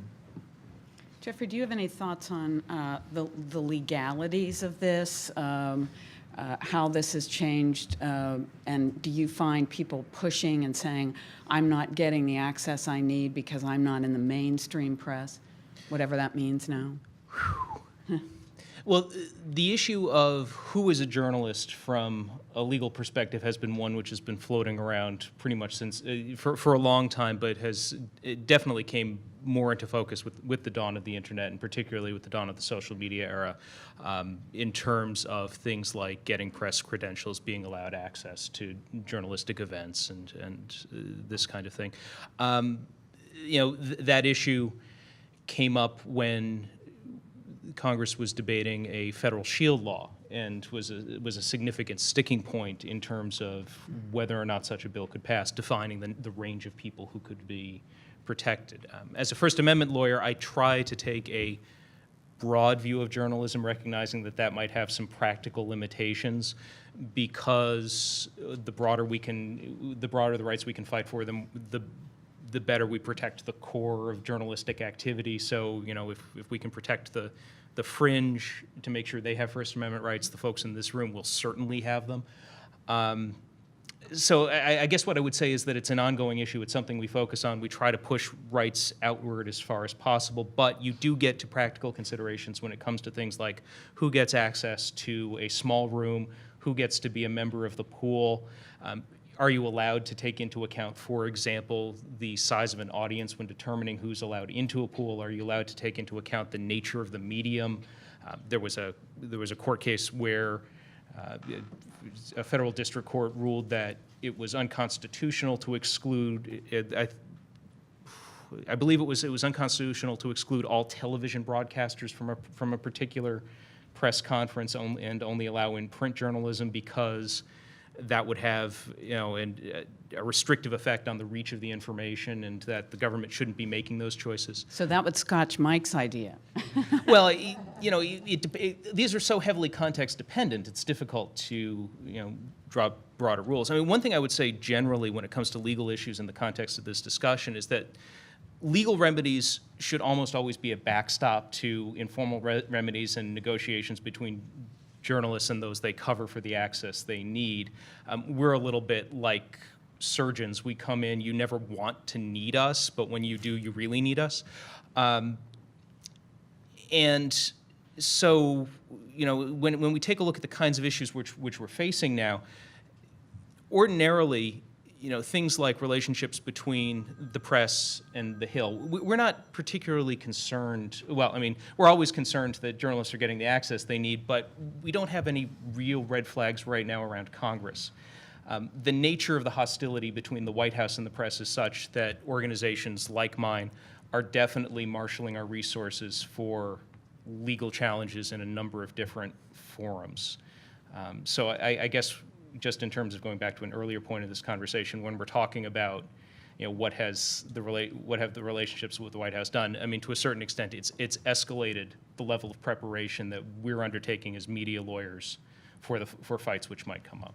And that's a little bit ironic because the White House, which you mentioned, is the Vice President, Mike Pence, was a sponsor, the lead sponsor of the Reporters' Shield bill in Congress. And so I just want to reiterate here that Mike Pence, like President Trump, is invited to come to the National Press Club anytime and talk to us about press relations. So we'd be very interested to hear from them. And now we're going to hear from the audience. So Barbara, will you ask some of their questions? Yes, thank you. And Kathy, you can pick out people who can respond to these, and also please keep your cards coming up in this direction. I don't have all that many questions so far. But the first one that we'll go to is this. Many congressional offices force reporters to go through PR offices before they can talk to anyone. How about, how can we get a response to that? And also, are members of Congress concerned that federal agencies are also forcing reporters to go through communications offices or PR offices only, and that this is perhaps impeding the flow of information? Yeah, I'd like to ask all the press secretaries, starting with Mike, to respond to that. We here, and we've had a forum about this at the National Press Club organized by Catherine Foxhall, who's here in the audience. She's a member of the Society of Professional Journalists. This has been a big point of theirs. Is there such a thing as censorship by public information officer? And why is it, how do you calibrate that? When is it okay for people to talk directly to reporters, and why should there ever be a filter between experts and reporters? Well, let me start by just describing a little of the geography of the White House. The Office of the Press Secretary in the West Wing has got a back door to it, which actually is helpful sometimes if the reporters are at the front door. But you go out the back door, you turn right 50 feet away, you're in the Oval Office. You turn left 50 feet away, you're in the briefing room, where the press briefing happens every day. And that is metaphorically what the role of the press secretary is, to be, halfway between that adversarial relationship between the politician, the president, and the press corps, holding that president accountable. And you need someone who will be a bridge builder. Now, the role of the press secretary also is within the organization to try to help colleagues understand and appreciate what the role of the free press is and why you do have to be responsive and accountable. So without that kind of bridge builder between the two parts of this very necessarily adversarial relationship, things break down. And most organizations, most congressional offices want someone to be sort of the person who fields the inquiries from the media, figures out who should be the right person to respond, to search out the information that a reporter legitimately wants access to. And that, it's supposed to be a relationship of trust, a point that Carolyn made, not one that is a relationship of, building barriers. That's the way, I think that's the way best press secretaries do the job. Yeah, but let me push back on that. What about people who, these are folks who, whether they work for the Food and Drug Administration or the Agriculture Department or the Energy Department, they are paid by the taxpayers. Yeah, and they're making... They are underutilized. That's my point. Some of the finest people that I worked with in government were career civil servant public information officers. They were a rich source of information. They had, histories. They knew issues inside and out. Frankly, one of the best White House press secretaries in history, Marlin Fitzwater, was a public information officer as a career civil servant. And I think their role needs to be elevated. We need to get them more engaged in producing more material and more information. They shouldn't be throttled by political appointees. Jennifer? Sure. Excuse me. When I was a reporter, I asked this very question, and it's, I think, a standing frustration by reporters that they want to go to the person who is the decider, and they don't want to have to go through the PIO or the press secretary or whomever it is in whatever context it is. I'm not in the same situation as Mike or even Brendan, and in that the person that I work for, is not the speaker. We're not trying to rally, several hundred people together at the same time and put them in a wheelbarrow and drive them to a vote without all of them jumping out. But I think I agree with Mike now on this side. I'm your, in a lot of cases, I'm your advocate. I'm also your scheduler. So if you come to me as a journalist and you say, I want to talk to Senator Udall, I have this question, I'll say, what's your deadline? And then, Kathy, you're a good example of somebody, I'll set up an interview for you. Senator Udall has a standing policy that he does every local interview that's possible in the schedule. I think it's important for reporters to understand that a senator or a lawmaker's schedule, or anyone, any cabinet secretary, their schedule is packed full of very important things, all of them as important as public access, or almost all of them. And so if you're coming through the PIO, that person's going to, in most cases, do their very best to earnestly get you what you need. If it's not a direct interview with the person that you're trying to reach, at least some sort of response. But I also want to say that I think you're asking, the person who asked that question is asking a completely legitimate question. Is there censorship via PIO? Always ask that question. Yeah, I don't practically know how it could work any differently in my situation. I don't know how you could have the Speaker of the House just available 24/7 to answer questions. But I think both of them raised a good point, and I don't think you probably don't believe us, but the press secretary is always probably the press's biggest advocate in an office. They always are. They're always pushing. I know our press secretary is always pushing for the speaker to be more available to do an interview. You don't see that because oftentimes what you hear is no, or I can't help you. But just know that the press secretary almost always is going to be your biggest advocate. And a good press secretary is not just, they are a scheduler, and they are sometimes forced to say, I can't help you with something. But a good press secretary or a good comms person in general should be a resource. They should be there to help you. That is part of their job. And the culture that we have in our office and in every office I've really been in is to make sure that you are trying to be as helpful as you possibly can to that person. Make sure they get the right answer. Not necessarily always out of just the kindness of our heart, but it benefits us. Especially on the Hill, when there's so many places you can go, we know that if you're going to have to go to somebody to get a question answered, you're going to have to get somebody's take on an issue. It might as well be ours. You might as well come to us. We might as well be as helpful as we possibly can to you. We want you to get it right. We want you to hear our side. So we want to be open and we want to be honest. And sometimes, something we just can't help you with, and that's just how it is sometimes. But we are there to help you as much as we can, hopefully. And just know that we are advocating for more press access internally. Can I add one other thing? And that is when you're talking about Congress, you do have the ability to stop a member of Congress in the hallway and ask them a question. The problem, though, is if you're asking them something complex, you have about a minute to get your question out, to get their answer back, to ask them one more question, and then hope that you got all the context. But if you then come back to me and you say, yeah, I really want to understand water policy in New Mexico, I'll spend the 6 hours that it takes to help you understand that, or more. And I'm exaggerating, but you can get your answer fleshed out through the communications office. We can find you experts on staff. We can, and we want to do that. And to what extent can they talk on the record? Because I think that's a frustration for many reporters that if you even get to talk to the actual staff expert on an issue, it's always off the record.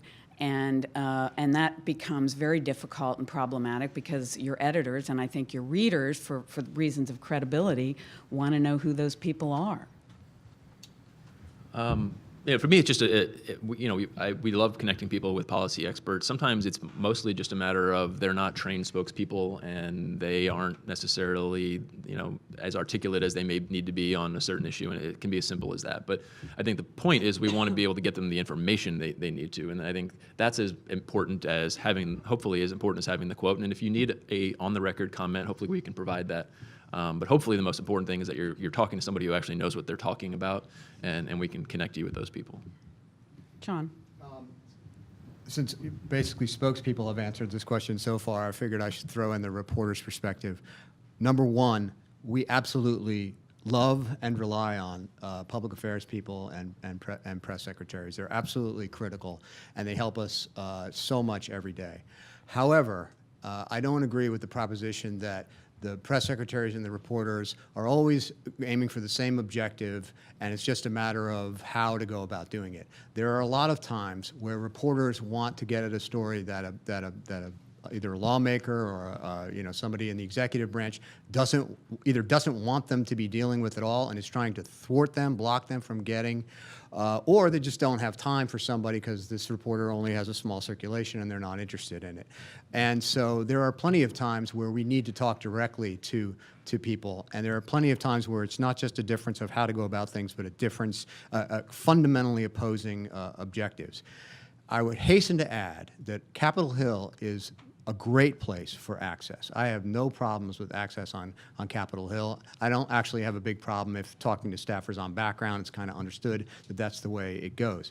But especially in the executive branch, and particularly when you try to cover the national security agencies, it's a big problem where if you want to talk to somebody directly about something and you have to go through the public affairs department, you have to give them written questions in advance, it absolutely does throttle the flow of information, and it's a huge problem. Mike, do you want to jump in since you've had experience there? I understand that frustration, and I think Brendan made a good point. Some policy experts, some staffers are comfortable dealing with the press, others simply aren't.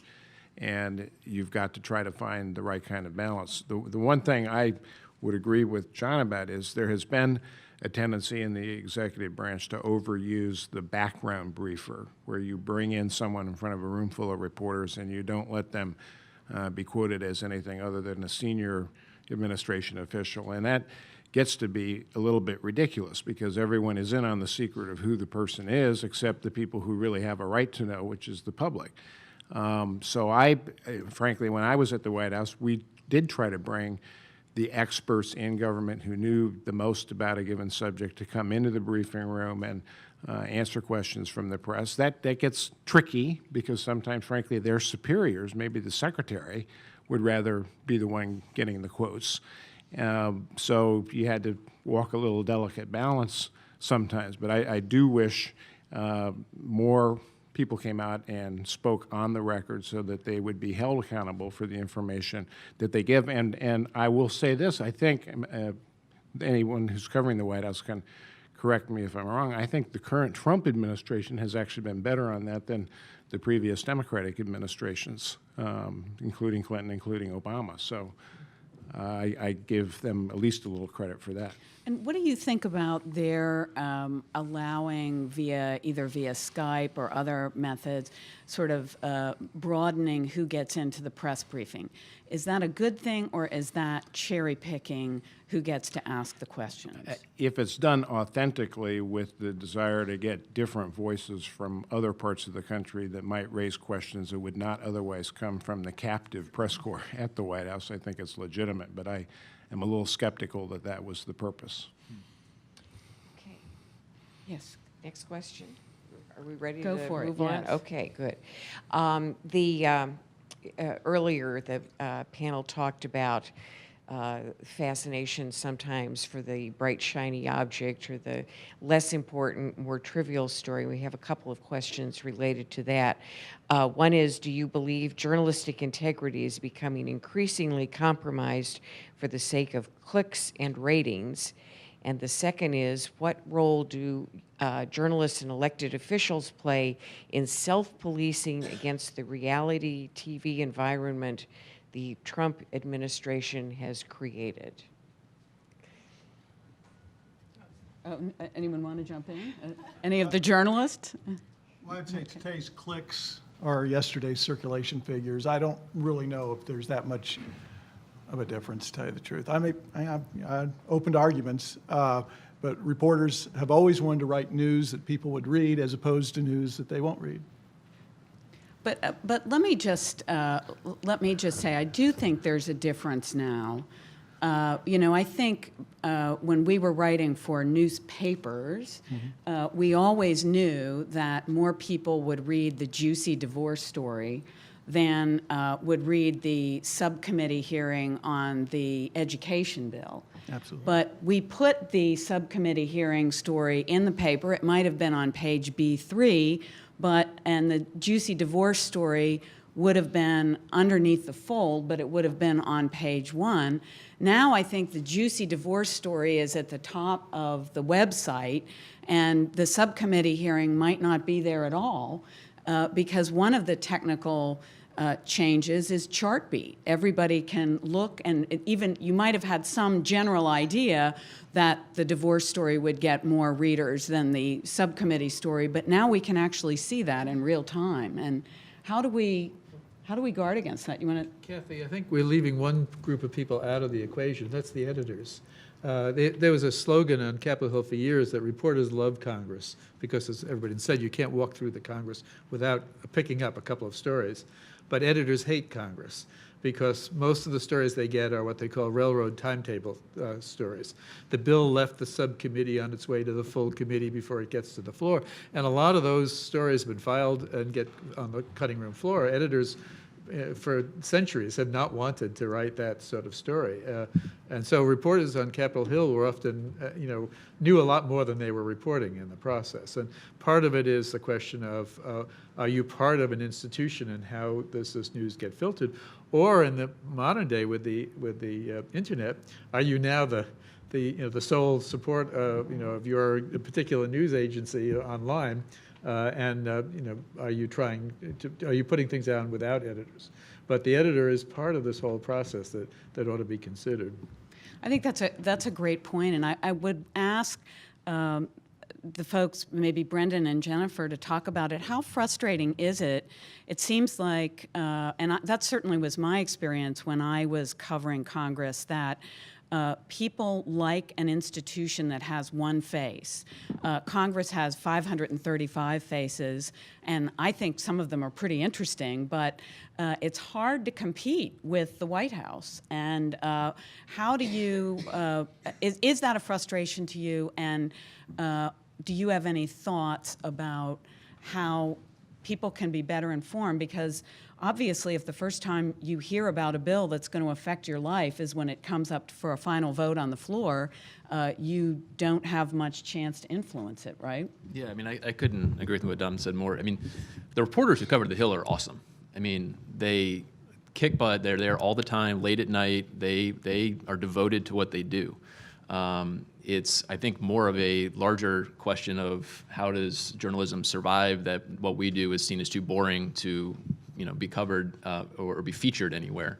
It's not a reporter issue. I mean, the folks who are there are doing the boring work of sitting outside of a hearing room or whatever it may be to get the story. It's frustrating to us, yes, that, you know, kind of the stuff that we care about is less important, but I'm a little sympathetic to it because I know that you guys are trying to figure out how does journalism survive and make money these days, and so that's sort of more of an existential question for you guys. I wish Congress was more interesting to people. I think there's a lot of interesting characters. I think there's a lot of interesting stories, and I certainly think what we do matters to people. But, you know, I think it's an editor's thing. I think it's a publisher's thing. I think it's a revenue thing, and I understand that, and I don't know what the answer to it is, but it's certainly not getting any better for us at this time.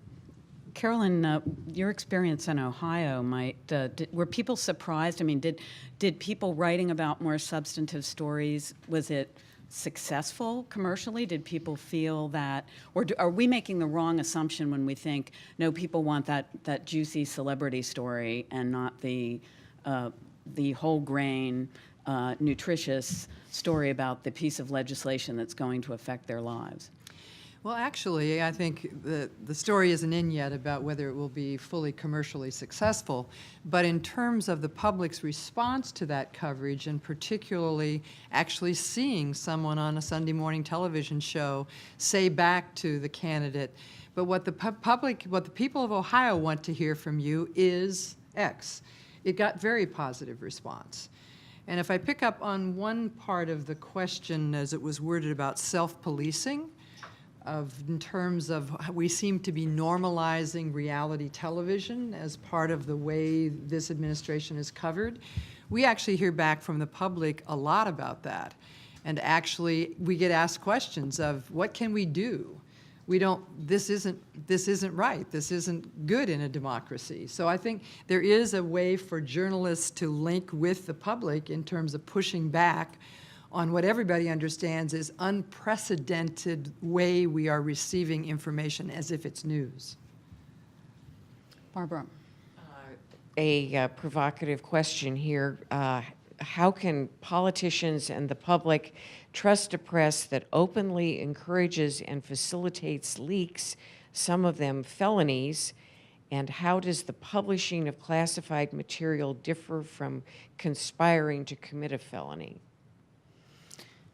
Mike, what do you think? There's been a lot of talk about the leaks of the transcripts of President Trump's conversations with foreign leaders. Is that beyond the pale? I'll be very careful here. Yes, it is. Yes, it is a felony. When you take an oath of office to serve in our government, you swear to uphold laws, and it is breaking the law to take a classified document and to turn it over to someone who's not authorized to receive it. And that should be punished. It is also fundamentally corrosive to the ability of a president to conduct diplomacy, foreign meetings, if he cannot trust people to keep confidential things that are necessary for him to do work. Now, that said, there's a caveat. When things are so broken and so dysfunctional that people of goodwill who serve this country and also take that same oath of office believe the whistle has to be blown, then sometimes you're going to get what we've seen in the newspapers recently.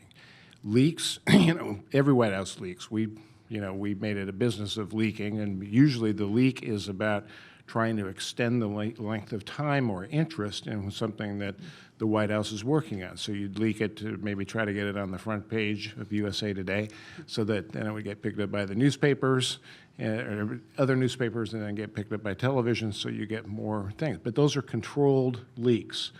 The kind of leaks we're seeing are evidence of maladministration and dysfunction, because that's when you see unauthorized leaks of things like classified material, when people do not believe that there is an internal process that arrives at rational, legitimate decisions. And that usually starts, as someone famously said just recently, the fish rots from the head. And I think that's true. Anybody else want to weigh in? I've written 2 books on the history of the press corps, one on the 19th and one on the 20th century, and I looked at the index the other day, and both of them have very long sections under the word leaks. The leaks have been going on for a very long time. Just as one of my favorite examples, the Treaty of Guadalupe Hidalgo that ended the Mexican War was leaked to the press, and there was great hue and cry about it, and historians have pretty much figured out it was the Secretary of State who leaked it at the time. For everybody who has a reason to keep something secret in Washington, there's usually somebody else who has a reason to open it up, and it's very hard for any administration to get complete control over that, and that's nothing really new. A recent communications director said that a century ago people would have been hung for this, and I have absolutely no evidence that any reporter was ever hung or any source was ever hung for leaking. Some people went to jail, but nobody was ever hung on them. Sure, and just from the legal perspective, there is a very significant difference between the position of a reporter and a leaker from within the government in terms of, agreements they have signed and the role they play, but also with respect to the First Amendment. It's important to remember that a classification decision does not, of and by itself, constitute an exception to the First Amendment right of the press to convey information of public importance to the public. And so there are very complex evaluations that come into play when there's a decision to publish that kind of information.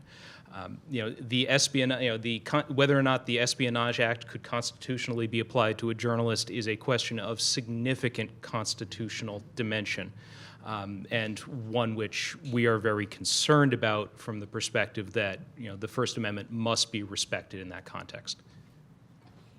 Barbara. This question, what can the Press Club do to bring diverse voices into this conversation in terms of race, age, and type of journalism, including non-traditional forms?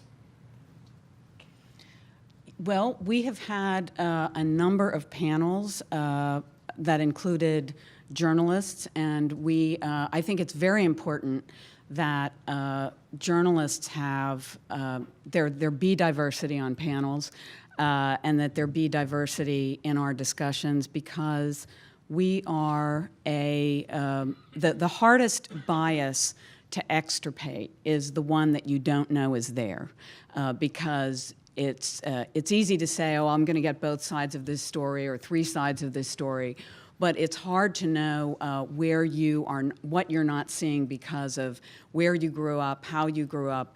That is why we try to bring diverse voices into newsrooms representing different points of view, representing different demographies. The people who are here today are people who are experts on this particular topic. And I think when and if the power structure of the United States becomes more diverse, there will be people in those positions representing that diversity. I think we make an effort to include that. We today wanted to include people who have real expertise on the field, in the field, and real experience in the field, and I'm really grateful that they're all here. Yeah, also, we're, as we said earlier, this is just the beginning of a series of discussions that we have been convening, will continue to convene. So we expect that over time we'll be able to get to lots of different players in this particular area. But it's a great question and good point. So we talked also about who is coming to the Capitol, who is covering Congress. And one of the questions is about the explosion of paywall newsletters with niche audiences. These make for publishers, and I'm not reading everything, many staffers are covering agencies and departments because mainstream media has left specialty coverage behind. Good question. I mean, I think this is, I guess this is a question too for Billy, just getting back to the point. Do you think there's more focus on Capitol Hill because that's where the news is? Or do you think it's because people are not covering other beats that we used to cover? And are you seeing a lot more trade publications who, I think back in the day when I was on the standing committee, most of the people who, probably the predominant number of people who were credentialed covered for mass media publications.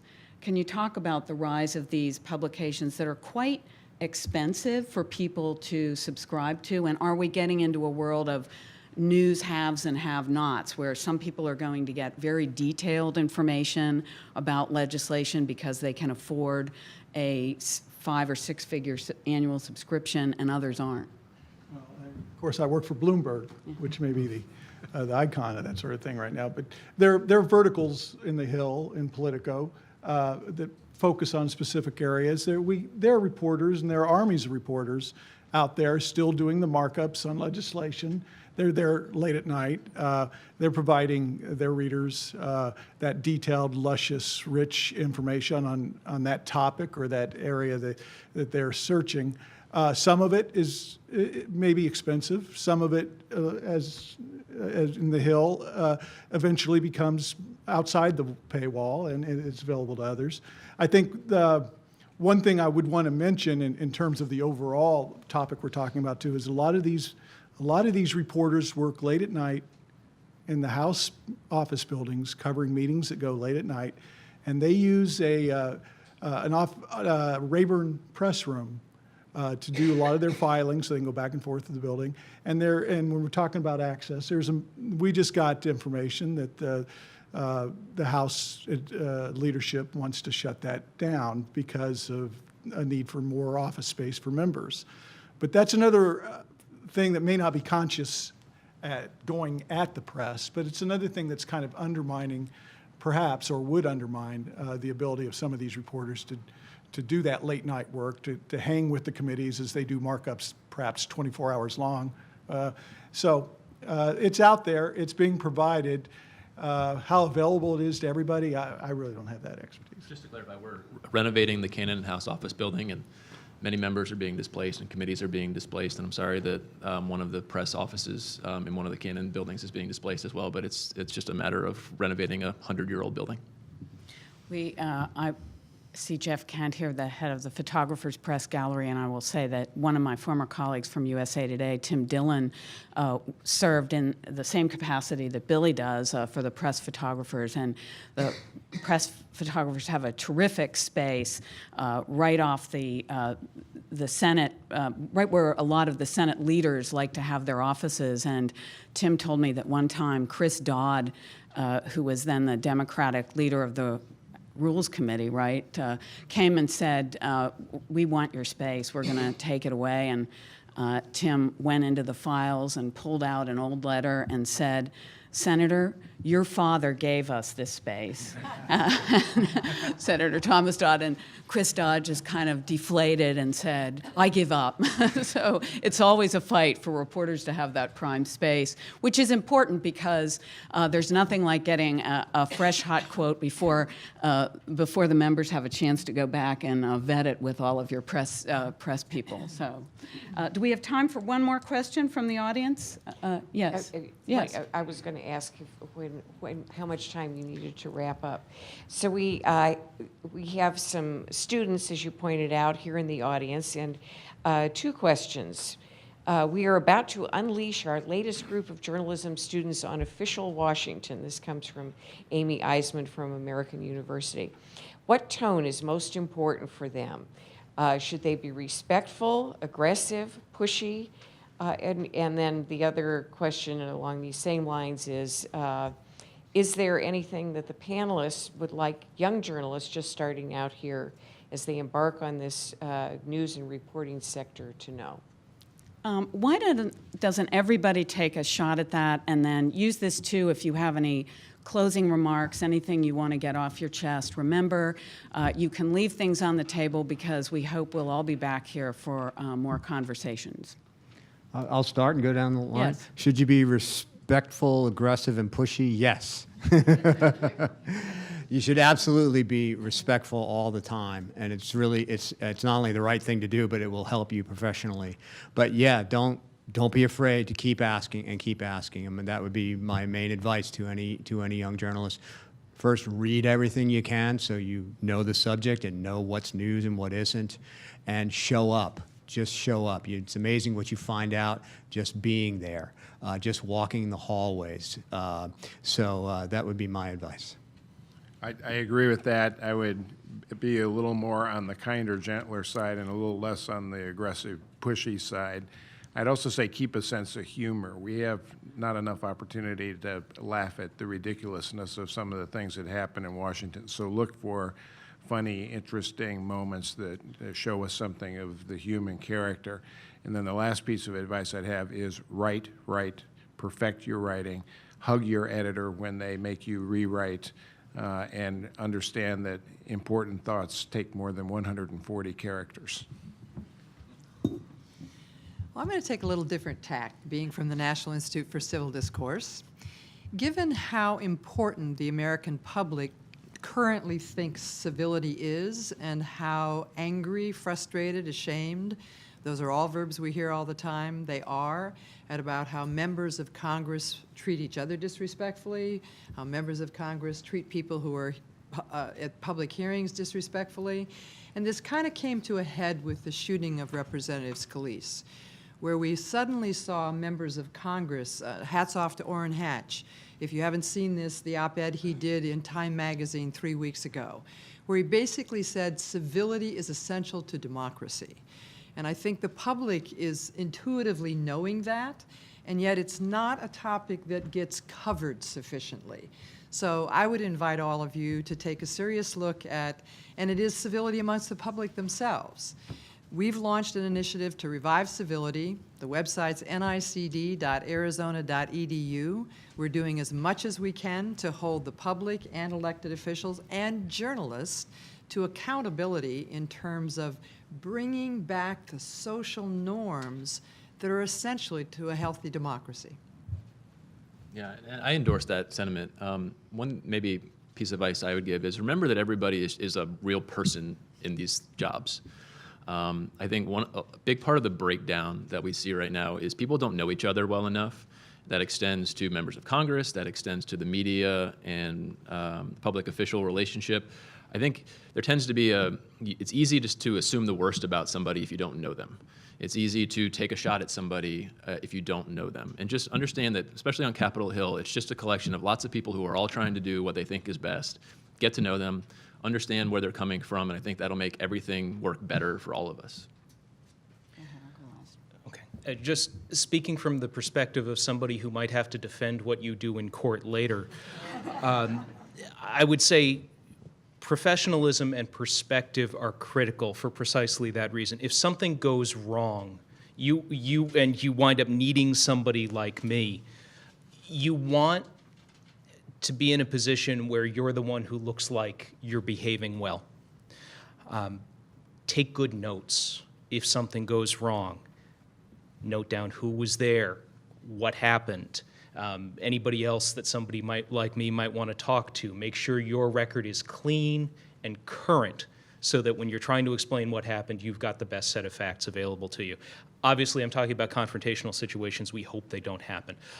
The other piece of advice I give you is that if you do need to deal with somebody like me, whether it's in a newsroom setting, somebody vetting a story, or whether you do run into an issue where you need legal assistance later, please remember that although I am a lawyer, although people like me are lawyers, we are really there to help you. We serve your goal to get information out to the public and to help you publish what you want to publish. Two pieces of advice from personal experience. The first is please don't be afraid to ask a question. If you think this is a stupid question, some of the questions that I thought were the most stupid or ignorant or choose your own adjective, have led to the best answers and to the best information. And I've watched journalists ask questions and then not ask questions and wish that they would. So don't ever feel that your question is not good enough to ask. The second piece is along the lines of what Brendan said. The people that you're covering are people. And one of the things I was the most surprised about, and I shouldn't have been, but when I changed sides from journalism to PR, the amount of thought and earnest thought that goes into big decisions, it people really want to make a right decision and they want to serve the public well, and give them the space to make those decisions. If they're not answering your question, but they say they want to give it some more thought, they probably do. Billy. Yeah, I would agree with and I'd agree with Brendan and Jennifer. All the above, but another thing, think of yourself as an individual, not as a scrum or a part of a scrum. And think of opportunities perhaps nobody else is thinking of in terms of reporting or people's. I would agree also that most lawmakers do want to talk to you, but there's a way to turn them off pretty fast. And when they think that your only aim is to quickly get a quote or a pithy quote and put it and tweet it so that you have more followers, that gets old on them pretty fast. So all of the above. Be an individual, though. Find out now and then where you can go that's not a scrum and find some news. Well, I'd like to put in a plug for preparing yourself as fully as possible, and one way of that is while you're still in school, take as much history as you can and read some history. There's a lot of times, every story has a backstory, and everything should be put into its context, its larger context. I remember in 1998 when the House impeached the president, getting a breathless call from a reporter who said, "Quick, tell me, who was Andrew Johnson and why was he impeached?" And at least she asked the question at that point. But there is a good long story behind everything in the process. Not everything was created just now. Not everything is absolutely unique. Get yourself into the larger picture. I cannot add to those remarks. I think you've gotten a terrific sense of how journalists approach their work, how newsmakers approach their work. I would echo what Jennifer and what Brendan said, that in the many years I've reported in Washington, the most satisfying thing to me has been getting to know people as people. The great thing about democracy is it allows greatly flawed people to do great things. So don't let the flaws get in the way of reporting the good news, which is that sometimes we manage to do great things. So in the interest of getting to know each other as people, I want to thank, on behalf of the National Press Club Journalism Institute, all of our panelists here today, all of our audience members here today, and I want to thank C-SPAN for bringing this to a wider audience. We hope, as we have said repeatedly, that this is the beginning of a much longer conversation. We'd love to get more of our friends, including some of the elected officials, back to the press club for a deeper conversation that would be facilitated by Carolyn's team at the National Institute of Civil Discourse. But to do that, we need to raise some money. So, if you liked what you heard here today, consider sending your tax-deductible contributions to the National Press Club Journalism Institute. Or you can support us by attending the Journalism Institute's next big fundraiser on September 26th, the fabled National Press Club Spelling Bee. Yes, it will be the press against the politicians. So I have to say, last year we had a great, great turnout of spellers. Great. See, I'm following the president.